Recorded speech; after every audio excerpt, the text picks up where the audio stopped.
Today we're here walking around the Naval Postgraduate School Center for Homeland Defense and Security with Jason Jones, one of our executive leaders graduates, and we're going to talk about cartels and border security. He has extensive experience with the Texas Department of Public Safety, and we're going to just catch up with what he's been doing lately. So Jason, tell me what you've been doing. Well, trying to travel around the country and talk to people within all the Homeland Security enterprises about what we're facing down on the border and how it's going to impact them. And so first, let's get a history of all that experience you had back when you were with Texas. Sure, I retired recently after 24 years in law enforcement, and at the end of my career, I was commanding the Border Security Operations Center under the Texas Rangers. And the goal there was, how do we bring together a coalition of law enforcement from, all of the enterprise, local, state, and federal, and then later the Department of Defense and members of the intelligence community to focus on these violent networks and what we're seeing them do, not only in Mexico, along our southern border as well, but globally, because what we began to see was a shift. And so now after retirement, the goal is to get the information out there to try to better protect the folks in the nation. And so for those of us in Homeland Security, especially in education, let's talk about that. Give me an overview of what's going on in the cartels today. Sure. Well, a lot of changes. I know it's a big question. No, a lot of changes though. We are seeing where Sinaloa cartel, for example, is now global. They have transitioned to 54 countries around the world. And the reason that's a challenge for us is because very often we still connect in our mind the Mexican drug cartels, right? Right. We don't take the word drug out of it yet. And really we need to do that because they've expanded beyond that. They are into human trafficking. We would not have that problem in the United States if it wasn't for them, because they are the facilitators of human trafficking. If you look at the heroin epidemic that has hit the United States, the methamphetamine epidemic, all of this was through Chapo Guzman and the Sinaloa cartel and others transitioning into new areas and new resources to make more money. So I like what you said earlier about border security, because you almost have to take borders out of it because, like you say, it's transnational, right? Well, it really is. From an American viewpoint, we still look at them at just how they affect us. But because of their global nature and where they're going, look, they can get $100,000 a kilo in Russia now, $200,000 a kilo in Australia. So they have expanded, they've gone far beyond what we traditionally look at. And that's why I think what we really need to do is look at them in a different light in regards to that they have now put themselves in the arena of global violent criminal networks like ISIS, Al-Qaeda, Al-Shabaab, and others. Look at the violence. If you go back to 2007, they've killed over 100,000 people in Mexico. It's terrible. And so a lot of the problems that we're seeing facilitated throughout the United States and now the world is coming from them. Mm-hmm. And so what made them so powerful in the first place? Well, what really began to happen was as the Mexican government back in 2006 began, under the Calderon administration, began really trying to target efforts, and for the right reason, right? This needed to happen. We saw where they began to look at other markets to make more money, but also became more violent. Because as the organizations were degraded by the Mexican government through the great work that they accomplished, they began and started looking outward. Got military-grade weapons coming in. If you look at this year alone, we seized a surface-to-air missile, red-eye missile, which is a heat seeker from La Línea, which is an enforcement wing of the Juarez cartel. Now, why is that important? Yes, it's close to the border. Absolutely, it's an issue. That thing can shoot almost 4 miles from the ground into the air. So that in and of itself is a challenge, but where it really, if you look internally to the networks and how they operate, if they have that close to our border, then you really have to worry about very large organizations like Sinaloa and New Jalisco Generation Cartel, who are further south, closer to Guatemala, where they obtain these military-grade weapons. And what do they have? Right. See what I'm saying? So, yeah, line those cartels up for me, and how do they assume power, take power from one another? How does that all shake out? So, to give you an example, Jalisco New Generation is really a new cartel. They recently have taken over from Knights Templario, who took over from La Familia. the great work of the Mexican government and many U.S. law enforcement agencies through efforts of working together down there. As they've degraded these organizations, others have come up. And that's really where the challenge is. Yes, we can degrade them, we can dismantle them and disrupt them, but we've got to hold that void that we create. Because if we don't, then another one's going to pop up in its place. And so, one of them that is of really a lot of concern, and you will hear from a lot of analysts around the country, is that Jalisco New Generation is the mega cartel. Well, they're saying that because of the recent shoot down of a Mexican military helicopter that happened in 2015. But really, they're a very young organization. They don't have the ties that Sinaloa and others do. Agreed that they are extremely violent. There's no doubt about that. But they've been able to expand to 34 nations in just under 5 years. I mean, that's unprecedented. Yeah. So that's why it goes back to your earlier question. How do we look at them differently now and put them where they need to be? And that is that they're a network. They're operating globally. And we've got to go after them just as we would ISIS and others. And here's the worst part. They're right on our southern border. Right. And they operate within our nation as well. So it's interesting. We need a new vocabulary, but we also need to learn how they communicate with one another if they're doing all this transnational business. How's that working? Well, they have a very advanced network of communication towers, not only in the states closest to our border, but throughout the country. So some of these networks, like Gulf Cartel, for example, are using two-way encrypted handheld radios. Now, why is that important? As a U.S. law enforcement officer with the state police, we did not have encrypted systems until probably 04, 05.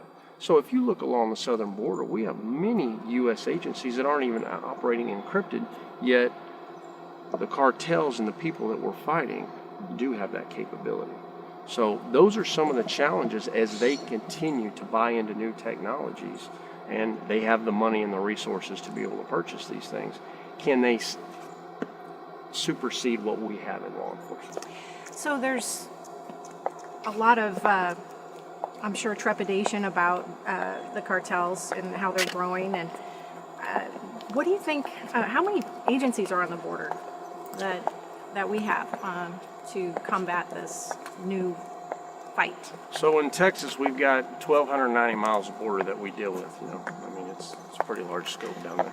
And what we looked at back in 2009 when the violence really began to creep up is that the Uniform Crime Report is so outdated that we did not have a good understanding of the level of things that we were seeing from crimes that were crossing from the cartel or that were being committed by the cartel. So we had to come up with something new.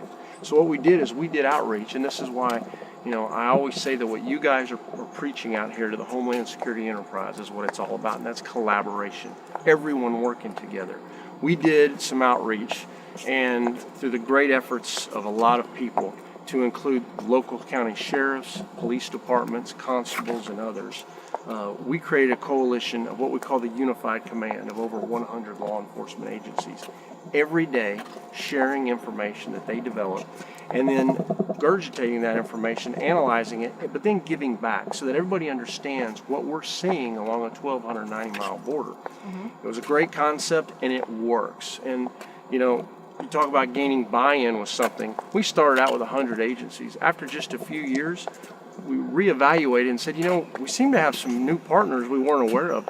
So other agencies realized that they weren't a part of this and wanted to be.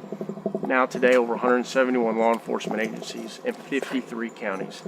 That's unprecedented. And in a state as big as Texas with over 2,600 law enforcement agencies, it's a challenge. It's a challenge to get the information out. Give me an example of where that was a great success, and maybe where there was also a challenge. No, it's probably one of the biggest successes that I could put on that information and showing how collaboration works is Operation Secure Texas. It's an $880 million border operation, one of the largest in Texas history. And from that coalition, though, and Unified Command, we're able to truly drive intelligence-led operations, not just from the Department of Public Safety, but local, state, and federal working together. So that now all information coming in from all of us is unified and utilized to drive operations and put resources where they need to be. It's a great concept. Sounds great. So as part of the collaboration that you're talking about, tell me about some of the partners that you're working with. Oh yeah, one of the biggest partners that really don't get the credit that I think they deserve for the hard work they're doing is U.S. Customs and Border Protection, an agency that recognized they needed some folks to work with. They have opened their doors to trying to work, share intelligence, collaborate. Just amazing people, and look at where they work. They work in some of the most harshest environments our nation has. And I think, too, moving forward with what they're doing, chasing networks, because so many of them are crossing borders all over the world, we're going to find that they're going to play one of the largest roles in our nation moving forward in the networks and disruption. Great people, great organization, and very lucky to have been able to work with those folks. So I'm sure there's also examples of where you had to learn lessons along the way in this great new structure. Can you give me maybe an example of those challenges? Sure, absolutely. How do you get beyond the perception of being able to share information, right, without the fear of losing it, right? Right. And that's always one of the challenges in information sharing. The truth is, the way you do that is you've got to start with trust first, build the relationship, right? Start small, work up to it, and then follow that up with processes and policies based on relationships and slowly working towards something. Sure, we've had problems where we've had information released. Those things happen. But you learn from it, you build from it, and you keep moving forward. But I can't emphasize enough how important trust is in the development of relationships first, and then let the processes and the policies follow. That has been a winning success for us, and that recipe worked very well. It just seems to me a lot of the time, if the top says you must trust one another, that never works. But Never. How does it work from the ground up? I mean, how do you really, what secret could you give our folks, our Homeland Security community, on what you learned about building trust in these smaller agencies? Yeah, sure. You start small, you build a relationship, and let it go from there. When you put people together, I can remember the first time they wanted to put troopers in the car with Border Patrol agents. Literally, two agencies, different backgrounds, different processes, different SOPs and how you do the job. Now all of a sudden you're saying, let's put them in the same car together. That was a big hurdle to get across. And when they did it, and it was actually much easier than everyone thought it was going to be. We all have our policies and SOPs on how to operate. But we've got to get there, not just on our border, but throughout the country. Look at the violence in Chicago that they're facing. We found that collaboration is the key. It really is. And trying to get other agencies to unify and work together, they're going to have to do it, because if you look at the cartels and you look at what we're fighting, these organizations are much bigger than ours. My agency, where I came from, had 9,100 people. For the most part, that's pretty large. Just in Texas alone, our Tier 1 gangs, we have 5 of them. Just those Tier 1 gangs, over 27,000 in Texas. Never mind the cartels. And their numbers, are a lot larger than that. So that's why we say that approach works, and we've got to get there. 3 focuses that I think we've got to improve upon. One we've talked about a lot, which is collaboration, right?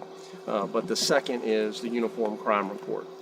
Throughout our nation, we have 18,000 law enforcement agencies. And the Uniform Crime Report, which is basically our report card for how we're doing, was created in 1929 and has barely been updated. So all the things that we've talked about today, from drug trafficking to human trafficking, kidnappings that are occurring in Texas and along our border, murders that are occurring, of course, money laundering, and public corruption, which is another major concern that we have. All of those, none of those are counted. Yeah. That's crazy. That is crazy. And so none of that is counted to allow agencies across this nation to see what they're dealing with. And that is why we say that's one of the big things we've got to make adjustments to. The other, and I think the last thing, is the leveraging of technology. That's a plus. We've got to get agencies into the intelligence-led policing realm, so that ultimately they can get to the long-term goal and the thing that's really going to help us disrupt and dismantle networks, and that is to get to precision policing. But in order to get there, you've got to have technology. to be able to see the data that's coming in to help drive where your officers go and to drive operations. I loved what you said about precision policing. So maybe I'm just not up on the latest lingo, but what is precision policing? Well, when we talk about networks, sometimes going after the traditional method of going after the boss or the capo of an organization may not be the right means to go after, right? Or the right person. So going after the key nodes within the organization has a much better outcome for the disruption or dismantling of them. And in being able to go in and surgically identify who they are, go after that individual or individuals, remove them from the category, sometimes can give you a much better outcome than just trying to go after the head of the organization. Because at the end of the day, we're dealing with networks now, and we've got to start getting or going in that direction to be able to disrupt it. Well, all that makes perfect sense. But tell me what you think the long game is. How can we combat this on a long-term struggle? It doesn't sound like it's going to go away anytime soon. Well, it's not. Europe is having problems with the Mexican cartels, Australia, even Russia now. So, but from our standpoint, when we talk about border security for the United States, you always hear us talk about the border itself, but you never hear what is our long game, right? And so if we continue to just look at what's happening at the border and we don't have an understanding of what's coming before it hits us, that's a problem, right? Because we need to have resources in play and in position ready for when we have either large numbers of narcotics or people coming to a certain area. So just to give you an example, once people cross from Guatemala into Mexico, you have up to about 120 hours before they hit the U.S.-Mexico border, all depending upon how they get here, whether it's through rail, whether it's ground transportation, aircraft, whatever it is. But understanding when they cross that southern border, where to put resources, because we want to know where they're going, that's really what we need to work with in the long run. Well, you had a football analogy I thought was really good. Yeah, sure. You play goal line defense, right? You can just watch Monday Night Football and see that people still get through, right? You're still scoring. Right. But if you know what your long game is and what's coming your way, then you can set up further resources to try to combat that. And we've got to get better at it. For many years, we would know about large numbers of folks coming, but we had no idea where. That's the problem. And you got to be able to have that in place to be successful. And the problem of personnel, what's the solution for that? I mean, it sounds like we're overwhelmed by numbers. We are, and I don't think you're going to be able to hire yourself out of this problem. What we're going to have to do is collaborate. And that's why you don't hear me saying the word information sharing anymore. That was September 12th, 2001. Today and going into 2017 now, it is all about collaboration. So, if we can bring in other agencies. Not just national, but international, right? Absolutely. We've got to get beyond the Five Eyes concept, in my opinion. Earlier this year, the head of Europol had come in and had wanted a briefing on the Mexican cartels, and I had a great opportunity to sit down with him for a few minutes and kind of explain to him what we're seeing. And I was absolutely amazed at him. What he told me was that whenever they come across the cartels in Europe, they see more violence linked to them. That was stunning, but also not something that's too unfamiliar with what we deal with. So I thought it was a great outreach on their part to try to get a better understanding of what they're beginning to see in Europe with what we've all been dealing with on our southern border and throughout our country. Sure has evolved. You wonder what's after all this violence. How violent are they going to get? Is there an end to it? Well, I think unfortunately, when you begin to disrupt these networks, they lose their command and control, and that's when the violence goes up. But eventually, that subsides, and that's part of that. Right now, the two mega cartels, Sinaloa and Cartel Jalisco New Generation, that battle is just beginning. So it's going to affect the country, just like we saw in Juarez back in 2011, 2010, with the number of murders occurring down there. We're fixing to see that again. And it's really important for all of us to understand that when they battle in Mexico, it affects us here because U.S. citizens who have not paid they're behind on their payments for narcotics or other things, they're going to come get them because Yeah. they need to recoup their resources. It's all about money. And the old perception of blood in, blood out, those days are really over. All these folks, even though they'll be at war with one another, they are still sharing and working together. It's Because it's money. It's all about money. Yeah. Gosh, your topic is fascinating. The experience you have shared with us today is great, and thank you so much for coming and hanging out with us a little bit. Absolutely. Well, thank you for having me. I appreciate it. All right.